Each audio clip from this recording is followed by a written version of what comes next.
This is a story about challenges. A story about competition. A story about technology. A story about teamwork.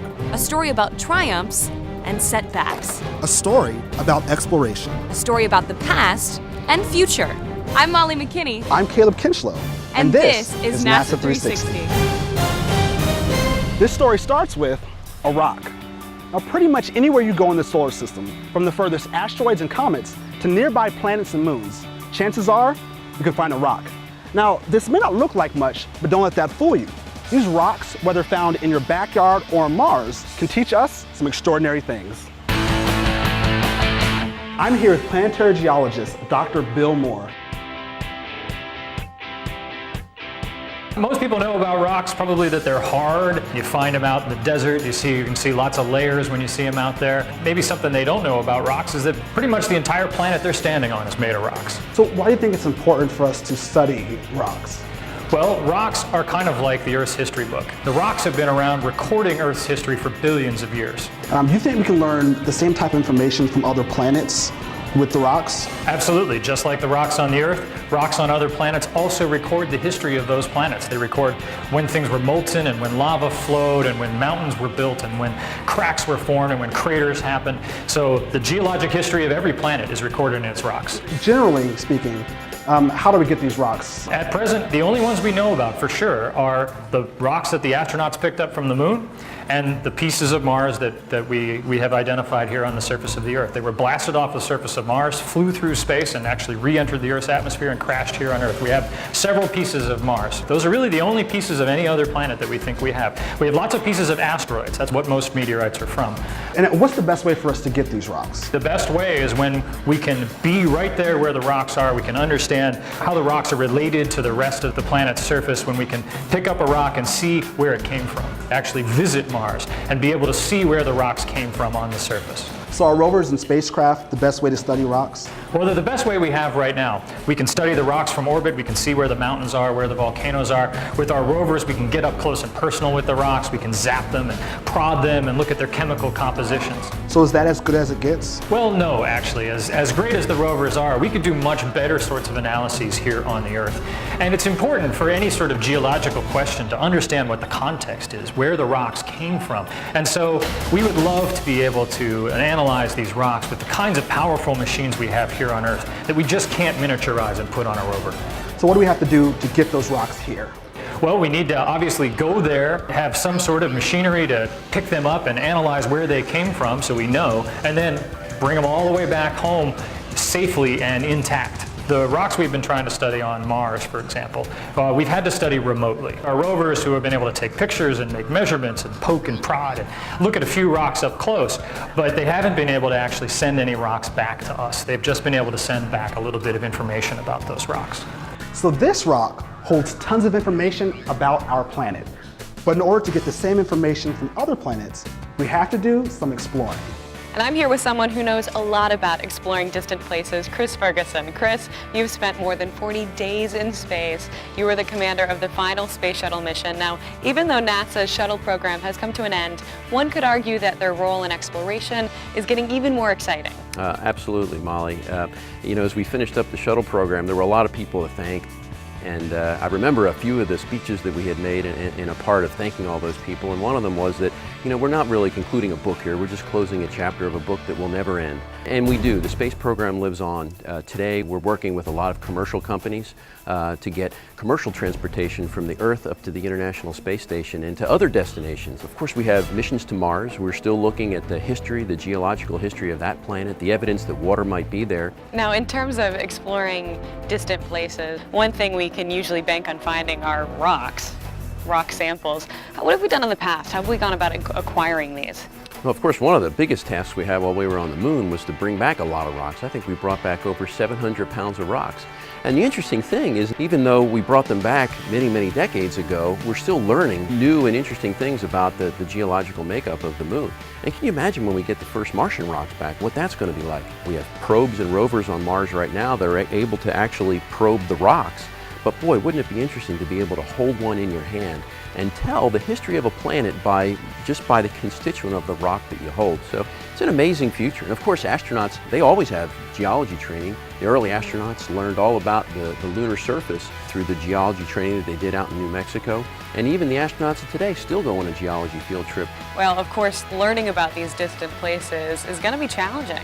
When you go to a foreign planet, when you go to some place else, and you have to learn how to work and operate on a place that no one has ever been before, how do you do that? I think what you're going to see is that robots are going to work alongside humans. Humans will be the eyes and the ears and the brain behind the operation, but we're going to put a robot out there where the environment is hazardous, there's a lot of radiation. For example, on the outside of the International Space Station, we have the capability to put Robonaut. Robonaut launched on a space shuttle a couple of years ago. He has the ability to kind of climb all over the space station and be the eyes and the ears of the astronaut on the inside, so that the astronaut can remain safe and secure, while the Robonaut does the dangerous things on the outside, like changing a box or fixing a filter. So, it's incredible what we're doing with robotics today, and I can only see the future getting brighter. One thing's for sure, going to other worlds, finding a sample and bringing it home is going to be a difficult challenge. And NASA knows a thing or two about challenges. You can't think about NASA without thinking innovation. Since its inception, NASA has been pushing the envelope in technological advancements, landing astronauts on the moon to helping build and operate an international orbiting space laboratory. And of course, the countless NASA spin-offs that you probably use every day. In fact, NASA has an entire office devoted to technological advancements, and they call it the Office of the Chief Technologist. And I'm here with NASA's Chief Technologist, Mason Peck. Mason, you have to forgive me. I don't know exactly what a Chief Technologist does. Well, a number of things, but most important is to guide and coordinate all of NASA's technology investments. So decide which direction we're going to invest in for the future. Would you agree that now it's maybe even more important than it was in the past to really push the advancement of technology? Yeah, absolutely. It's essential for NASA's future. New technology is what makes it possible for humans to explore asteroids or Mars, which is in NASA's future, and for robots to do that as well. All these technologies are going to enable the next generation of exploration, whether it's through human activity or through robotic activity. We're also looking at not just technologies, but new ways to work with companies, small and large companies, to bring that future to the present. It's about innovation and technology, but also new ways that we can solve those problems. Remember, it's only through technology investment that the Apollo program, landing humans on the moon, was even possible. And what we're investing in now is going to enable the next generation of missions. We can also incentivize new technologies by offering prizes through competitions. We can bring in some new ideas, very fresh ideas. And sometimes it's ideas that aren't just motivated by money. There are these prizes that motivate these things, but people who compete in these prize competitions, they put a lot of their own resources toward it. So it's a way for NASA to get new ideas. Also, we don't pay until we actually get the results. So we're sure of getting some great results out of this. So tell me about some of the successes that have come out of these prize competitions. There's a lot of great stories. One of them is rocket companies who were competing to launch and then land. Those companies have now started their own product lines. Companies who are now going to be able to provide rides or launches for NASA thanks to that competition. So give me an overview of some of these challenges. Well, we have the Centennial Challenges program at NASA. This has been around since 2005, and over that time it's offered $6 million in prizes. We've had 15 competitors out of 100 actually be awarded those prizes, and it's ranged from aeronautics prizes for aviation all the way through space challenges, including robots and launch vehicles. So it spans a huge range of activities relevant to NASA and also relevant to the nation, because these technologies can be built on and provide products and services that actually matter to all Americans. So, Centennial Challenges have led the way for innovation in green aircraft technology, astronaut gloves, and power beaming, just to name a few. Wonder what challenge NASA has in store for us next? Find out when we return.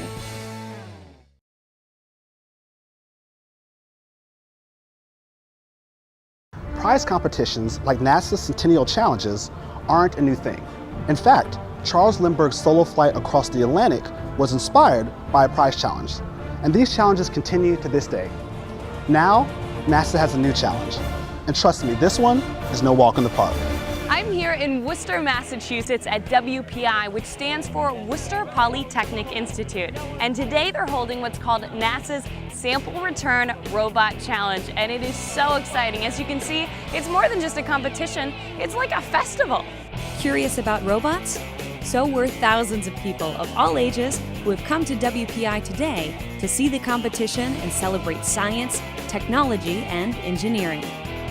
But the main event is, of course, the Sample Return Robot Centennial Challenge. And that's why I caught up with Sam Ortega to get the scoop.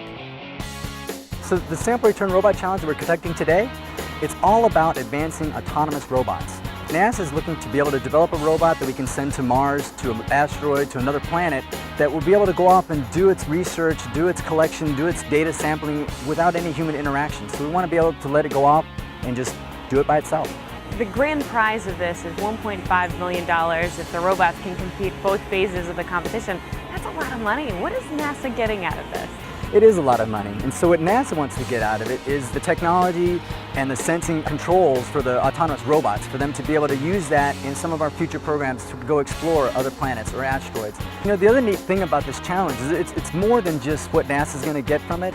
For the competitors themselves, we're hoping that they can go off and take this technology and go off and do something else, either start a company or expand their own small company they may have and use that technology in another field or another way. So speaking of teams, who can compete in this competition? What we're looking for with Centennial Challenge is we want to advance the opportunities for citizen inventors, for small companies, medium-sized companies.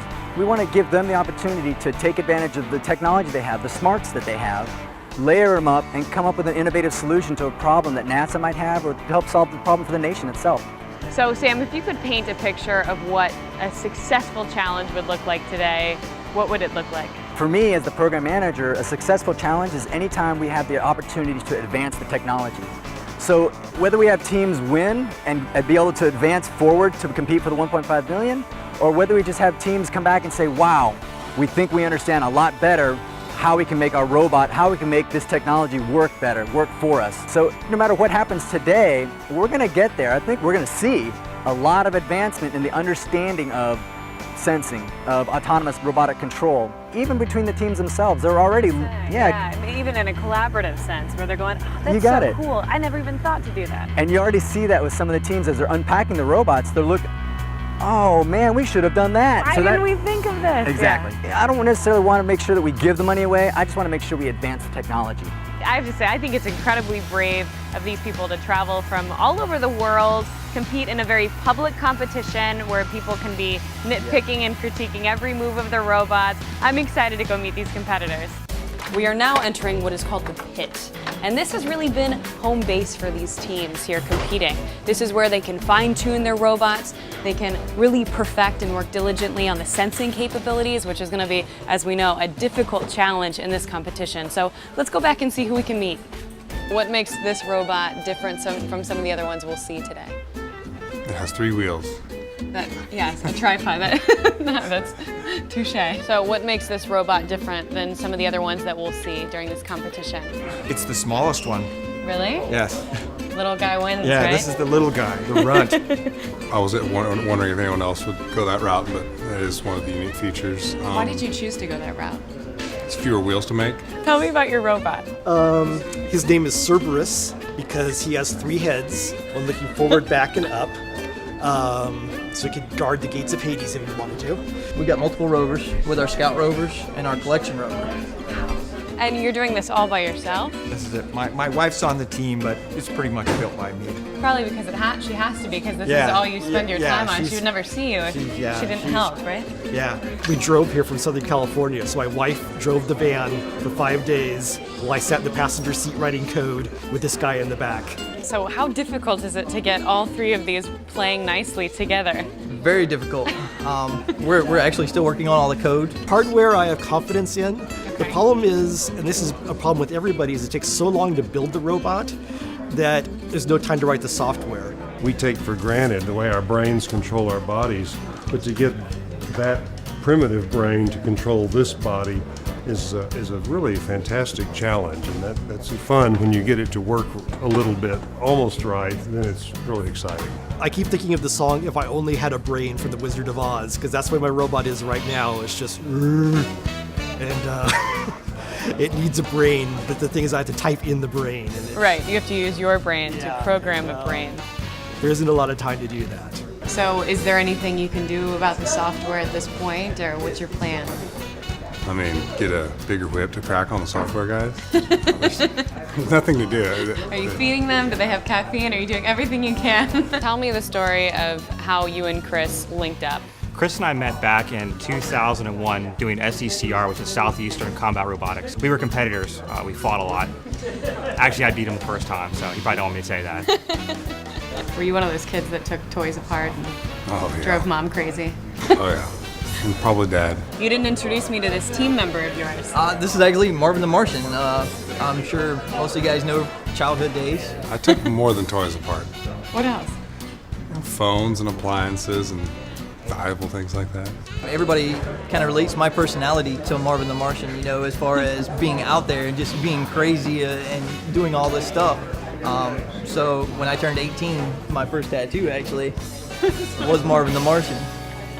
So aside from the time commitment, I'm sure there's the financial commitment as well. Yeah, this is all from my retirement account. All from my money saved. No sponsors. No wonder your wife is involved in She's this like, then. yeah. How? I actually left my full-time job just to work on this. So this has been my career for the last year. And how have you been funding it? Savings. Let's go back to your childhood for a second. I had heard that you wanted to be an astronaut growing up. Is that right? I didn't. No, so what does it mean being able to compete in a competition of this magnitude? This is kind of like a dream come true, you know, being a part of NASA, being here with you guys. Sure, I'd like to win, but I like to do it just for doing it. It's a hobby. Yeah, it's what I like to do anyway, so. If we actually win some prize money in this, then I don't know how I'm going to react. As you can imagine, nerves are a little high right now. Stay tuned, you won't want to miss this. When we come back, the action really picks up.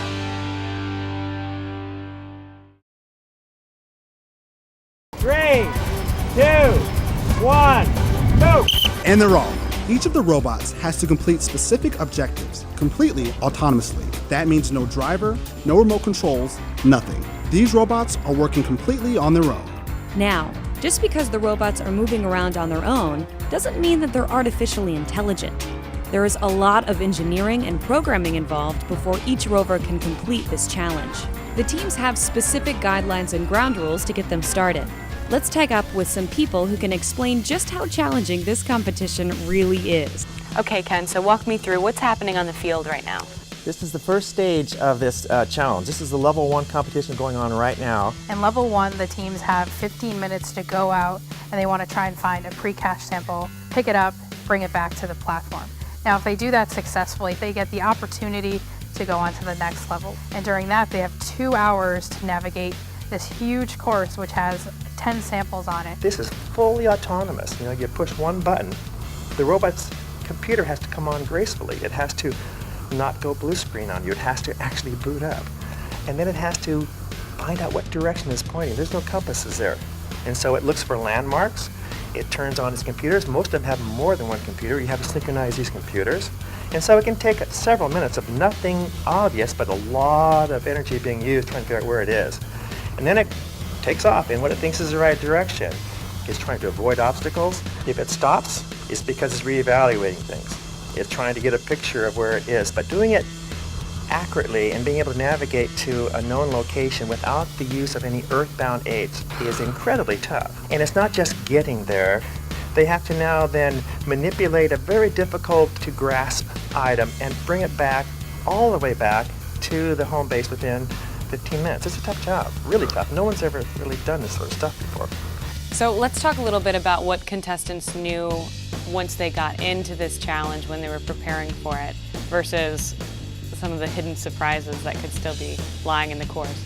So they were given rules to the challenge that highlight everything that their robot is allowed to do, the weight restrictions, the size restrictions, the information about the samples, and anything else that's critical in terms of the game. So, you know, our idea is not to surprise them with anything, but to really to learn more about autonomous navigation technology and to help them advance the state of the art in autonomous navigation.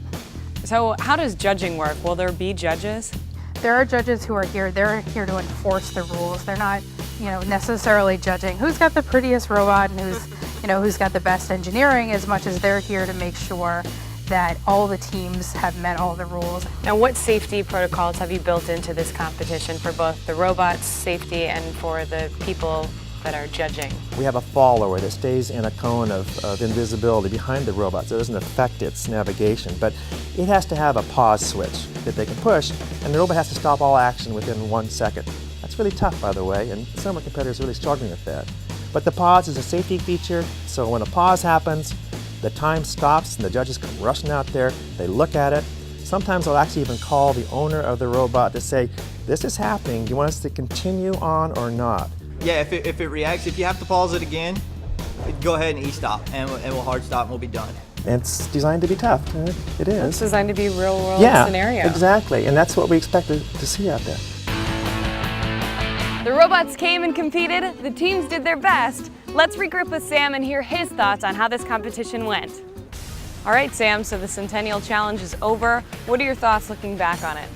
You know, I think it's been really good. We had a lot of teams come out, they were able to compete, they were able to run the robots. Unfortunately, we didn't have anybody go pick up the sample for the level 1 competition, and because they didn't pick up the sample, they're not able to go to the level 2 competition for the $1.5 million. But I think we've advanced the technology a lot. I think the teams are really set and they're pretty excited about what can happen next. So Sam, moving forward for this Centennial Challenge, what is everybody getting out of this? You know, when people go to compete, we've discovered, talking to a lot of our teams, there's really 3 things that motivate them. It's guts, glory, and bucks. So the guts part is, they're here, that's a challenge, and they're gonna meet the challenge. And the glory part is, they wanna win, they wanna succeed. And then there's the bucks part. Of course they wanna win the prize money, everybody wants to do that. They've completed the competition for today, we didn't have anybody pick up the first sample, so they're gonna go back and they're gonna start focusing on the guts and the glory. They wanna advance this technology, they wanna be successful. So they'll go off and start tinkering with their bots, and figure out what went wrong and try to correct it and see if they can't keep going further to advance the technology itself. So would you consider this event a success then? It was a great success on all parts because we were estimating maybe about 2,000 people within the local community to come and watch this competition. We actually ended up having over 6,000 people coming. We had people coming from New Hampshire, we had people coming from Pennsylvania. So with our Science and Robotics Festival on campus at WPI, and with the competition as well for the teams themselves and for the public to be able to talk to the teams and talk to them directly, these people that are competing and creating these technologies, they got to actually interact with them and talk to them. That was a great success for us. Sam, what were some of the biggest surprises looking back on this challenge? I think the thing that really surprised me the most was the tenacity of the teams. And even then that wasn't really a surprise. I expected the teams to come ready to compete. But one of the teams, Space Pride, they were getting ready, they were doing some last minute work on their bot the night before the competition. And it was gonna go to impound at 8 o'clock at night. 7:50, smoke starts coming out of the robot. That's never a good sign when you have smoke coming out of your electronics. And they didn't give up. They didn't throw their hands up and just say, that's it. They started talking to each other and they're working at it. They're figuring out what was going on. They ended up clipping some wires, crimping off some wire, and they got it still operational and got the smoke to stop coming out, and things worked great. Wow, what an amazing experience it has been here at WPI at NASA's Sample Return Robot Challenge. Caleb, it has been so cool seeing these robots compete. It sure has, Molly. And just think, we are a few steps closer to bringing something like this from somewhere out there.